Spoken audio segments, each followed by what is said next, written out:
What's on the menu today? Ah, vintage inspired GMTs that seek to relate to the iconic Rolex Pepsi, the Pussy Galore model. So let's see which one is seeking for its own identity and which one is a cliche.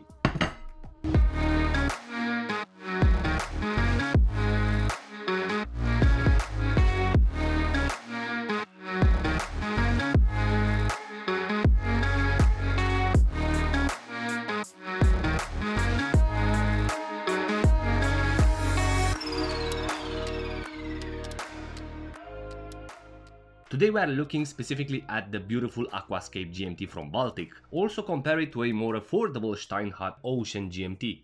I bought this Baltic Aquascaphe GMT, I'm not sure why, I'm not a big fan of GMT complications, I'm not leaving Europe that often, and I find the Pepsi bezel potentially the biggest cliche in horology. However, the design of the Baltic Aquascaphe GMT seemed to intrigue me. The coldness of the brand, the subtle elegance of the design, and the correctness of this piece made me to add it in my collection.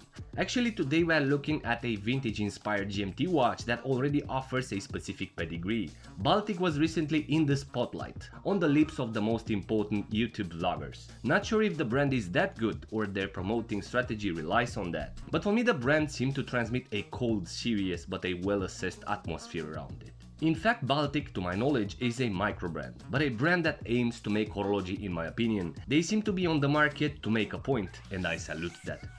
And I know there are quite a few brands with heritage as competitors like Squally or Yema, but Baltic still feels to deserve a place out there, at least from the price point of view. Feels like Baltic was on the market forever, and I feel like I'm looking at a super realistic painting that illustrates winter on a mountain, and all of a sudden I'm getting cold.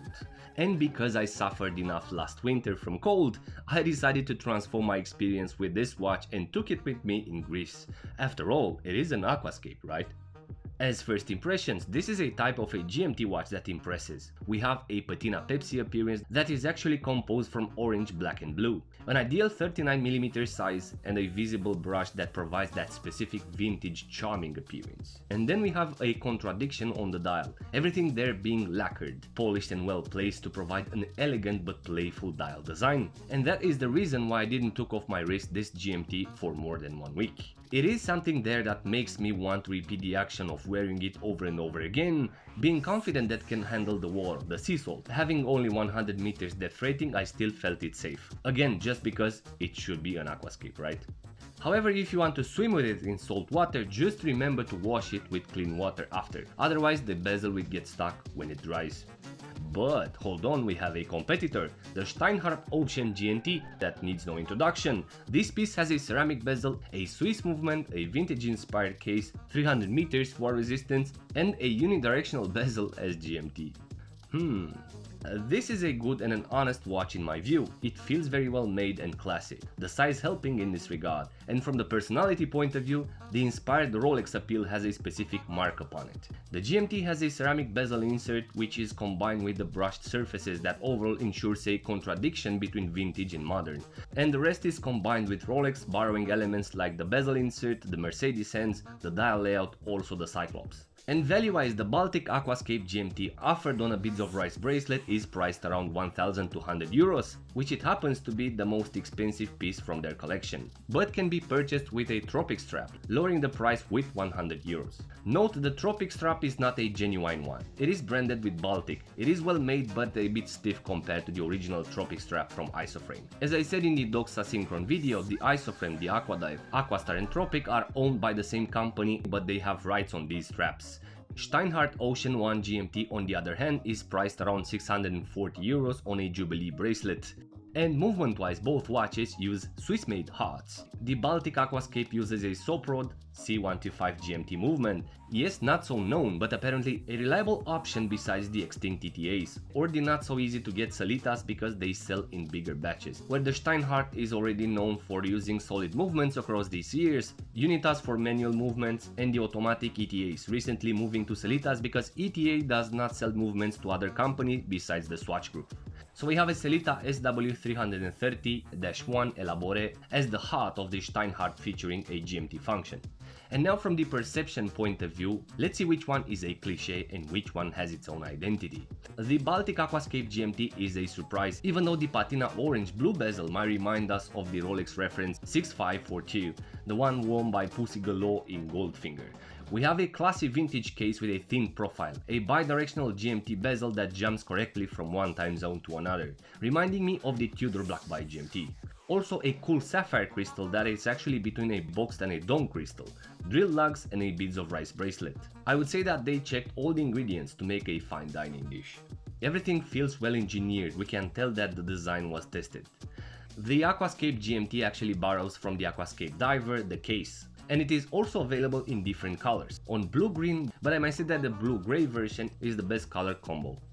The Steinhart Ocean GMT, it is at the base a diver with a GMT feature, has a unidirectional bezel, 300 meters for resistance, and identity-wise they are used to borrow lots of elements from the crowned brand, even though if you take them one by one, besides the Mercedes hour hand, everything else is similar but in reality different, so they do not copy, they just get inspired. And from the versioning point of view, we have a patina version, aluminum, ceramic, root beer, Batman, Pepsi, 42mm or 39mm, a large collection to choose from. On the wrist they're very comfortable and they sit very well, having 39mm cases.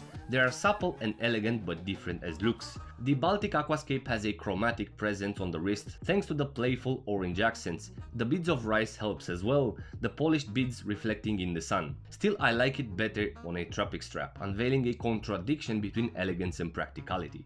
The Ocean one is in your face, the polished accents of the dial markers and hands, alongside the ceramic colors and the Jubilee, and it can be noticed from almost 10 meters. Whoa, that guy has a GMT mat. No, wait a minute, it is a homage. And because the Jubilee bracelet has only brushed facets, they blend very well with the case design. As general specs, they are very similar, 39mm in diameter, a lug-to-lug of 47mm on the Baltic and 14mm on Steinhart, a height of 12mm on Baltic and 13mm on Steinhart, also a common lug distance of 20mm. They both feature sapphire crystals, the Baltic has a sapphire insert with luminous markers and the Steinhart has a ceramic bezel insert with a luminous triangle. The Baltic, even it is called the Aquascaphe, has only 100 meters war resistance, where the Ocean one, as I mentioned, has diver capabilities having 300 meters war resistance. Movement wise, as I said, they both use Swiss movements, Soprod for the Baltic and Salita for the Steiny, both having GMT complications. And dial wise, the Aquascaphe GMT has an extremely elegant appearance. The dark lacquered dial provides a suburb base for the thin logo and the minute track. But what I like about the Baltic is the desire of the brand to step away from the Rolex cliché. On the sapphire insert we have a 24-hour numeral instead of the loomed triangle, again a thing that I like a lot. At 3 and 9 we have triangle indexes that are in the shape of an arrow. They are a bit curved, the same motif can be found on the GMT hour hand. The pencil hands are in my opinion very elegant, thin and loomed accordingly. They are split in two longitudinal facets, contributing successfully to the sober dial aspect.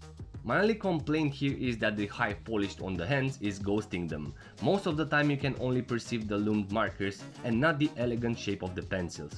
And finally, the Ocean GMT has overall a flashy dial, a matte dark grey dial with polished outlined indexes that adds preciousness to the dial. We have a minute pencil hand that starts thicker on the base, narrowing towards the tip. Also the Mercedes hand that starts narrower on the base, getting thicker towards the Mercedes pip. And lume wise we have indeed a battle here. What I do appreciate a lot on the Aquascaphe is that the watch is loomed accordingly, even and accurate. Unlike the majority of the brands with heritage that offered an uneven lume on the bezel compared to the dial markers. We have the 24-hour bezel track loomed, the arrow markers, the minute markers, also the hands unveiling quite a spectacular appearance on the night.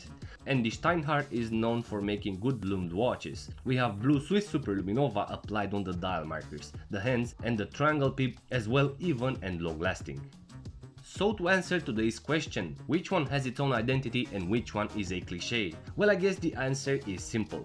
I think Baltic made serious efforts to offer a competitive vintage inspired watch without the need to borrow elements from iconic GMTs. I think this piece has its own identity and feels to be pretty recognizable as a Baltic. As I mentioned earlier, feels like the brand was here on the market forever.